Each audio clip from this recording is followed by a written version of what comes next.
Sebelum kita jauh membahas tentang gangguan-gangguan memori dan beberapa tema lainnya, penting untuk kita telaah terlebih dahulu apa itu memori, apa sebab-sebab terjadinya gangguan memori, dan bagaimana solusinya dalam mengatasi gangguan memori. Memori adalah sistem mental yang memungkinkan manusia untuk menerima, menyimpan, mengorganisasi, mengubah, dan mengambil kembali informasi. Memori bukanlah lemari penyimpanan fakta, melainkan sistem aktif yang melibatkan pengolahan informasi. Memori memiliki 4 macam tahapan, yaitu memori sensorik, sensory memory, memori jangka pendek atau short-term memory, memori kerja atau working memory, dan memori jangka panjang atau long-term memory. Memori sensorik adalah tempat penyimpanan sementara yang memungkinkan informasi bergerak ke memori jangka pendek. Sedangkan memori jangka pendek adalah penyimpanan informasi dengan disadari selama beberapa menit. Informasi ini tidak akan bertahan lama kecuali mengulanginya. Berikutnya, memori kerja adalah tempat untuk berpikir, tempat memproses informasi untuk berpikir dan memecahkan masalah. Dan yang terakhir, memori jangka panjang, yaitu tempat penyimpanan informasi yang lebih permanen dan tak terbatas kapasitasnya. Untuk mengaksesnya, informasi LVM perlu diambil kembali ke dalam memori jangka pendek untuk digunakan.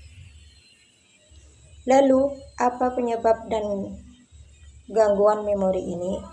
Mari kita cermati paparan alur berikut. Sebab-sebab dari gangguan memori yaitu pertama, kegagalan pengundian, kedua, kegagalan penyimpanan, dan yang ketiga, kegagalan pengambilan kembali. Kegagalan pengundian bukan karena memori hilang, melainkan karena informasi tidak disimpan sejak awal. Kemudian, kegagalan penyimpanan adalah memori bisa menghilang karena tidak pernah digunakan lagi. Dan terakhir, kegagalan pengambilan kembali adalah informasi tidak bisa diakses ketika dibutuhkan karena pengingat isyarat tak tersedia. Bagaimana cara mengatasi dari gangguan memori? Terdapat 2 cara dalam mengatasi gangguan memori. Pertama, codependent forgetting adalah informasi akan lebih mudah diakses jika kita berada dalam kondisi yang mirip saat mempelajarinya. Yang kedua, state dependent learning adalah kondisi tubuh atau suasana hati saat belajar dalam memengaruhi kemudahan dalam ingatan. Contoh solusi yang pertama yaitu codependent forgetting. Misalnya, belajar dan ujian di ruangan yang sama atau menggunakan aroma parfum yang sama saat belajar dan ujian itu dapat membantu proses ingatan. Contoh solusi yang kedua yaitu state dependent learning. Misalnya, informasi yang dipelajari saat suasana hati bahagia akan lebih mudah diingat saat kita kembali merasa bahagia.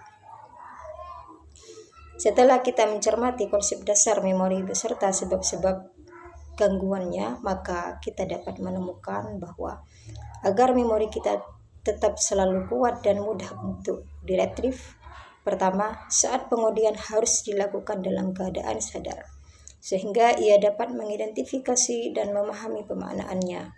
Dan yang kedua, harus dilakukan dalam keadaan hati bahagia atau menimbulkan rasa pada dirinya, baik itu rasa senang, sedih, dan bahkan takut.